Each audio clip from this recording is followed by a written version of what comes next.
네, 이 내용 취재한 정치부 유선희 기자와 더 자세히 짚어보겠습니다. 자, 유 기자. 그동안 국방부가 최상병 사건 회수하는 과정에서 대통령실이 어느 정도 개입했느냐, 이게 관건이었잖아요. 맞습니다. 우선 청문회 전까지 밝혀졌던 통화 기록부터 한번 짚어보고 넘어가겠습니다. 네. 오전 10시 30분에 사건이 경찰로 넘어갔고요. 그다음에 낮 12시 7분에 윤석열 대통령이 이종섭 당시 국방부 장관한테 이날 처음 전화를 하게 됩니다. 네. 그리고 나서 임기훈 비서관에게 윤 대통령이 전화를 했고, 임 비서관은 유재은 법무관리관에게 전화를 했고, 유 법무관리관은 이제 경북경찰청 수사부장한테 전화를 해서 사건 회수를 시작하게 됩니다. 이 연속된 통화 기록 때문에 윤 대통령 전화를 받은 임 전 비서관이 국방부를 통해서 사건 회수를 지시한 것 아니냐, 이런 의혹이 지금까지 제기돼 왔던 상태였습니다. 네, 그런데 이 개입을 넘어서 이 사건 회수 자체를 대통령실이 주도한 게 아니냐, 이런 정황들이 계속해서 나오고 있어요. 맞습니다. 그러니까 임 전 비서관이 유재은 법무관리관한테 전화를 해서 사건을 회수해라 이렇게 지시한 정도가 아니라 네. 경북경찰청에서 전화가 올 거다 이렇게 알려줬기 때문에 이게 사실상 주도의 정황으로 보인다라는 게 지금 상황이거든요.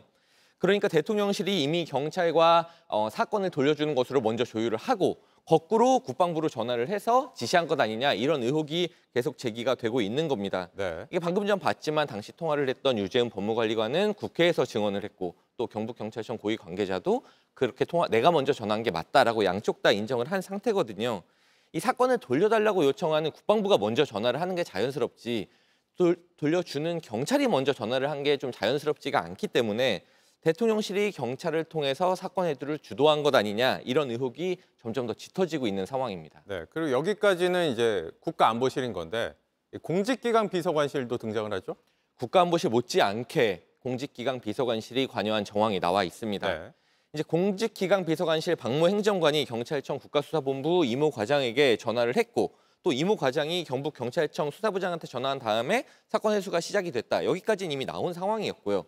그리고 박 행정관한테 경찰로 전화했다라고 아마도 지시했거나 최소한 알고 있을 것으로 보이는 이제 이시원 당시 공직기강 비서관, 그리고 유 법무관리관한테 이제 경북경찰청에서 전화가 올 거다라고 얘기한 이 임기훈 당시 국방비서관, 이 두 사람 통화 기록을 좀 보면 낮 12시 14분부터 전화를 했는데 네. 윤 대통령이 이종섭 장관한테 처음 전화를 한 12시 7분으로부터 바로 7분 뒤에 통화가 시작이 됐습니다. 이날 5시간 동안 9번을 통화를 했고, 또 한 번의 문자를 주고받았거든요. 두 사람 지난 청문회에 나와서는 사실 뭐 수사 중인 사안이다 이러면서 이제 사실상 답변을 다 거부를 했는데, 네. 일단 통화 기록상만 봤을 때는 두 사람의 이 대통령실 두 비서관이 사건 회수 과정에 사실상 거의 실시간으로 통화하면서 소통해온 것으로 보입니다. 네, 알겠습니다. 여기까지 듣겠습니다. 유선희 기자였습니다. JTBC 뉴스를 시청해 주신 여러분 고맙습니다. 저희는 저녁 6시 50분 뉴스룸에서 뵙겠습니다.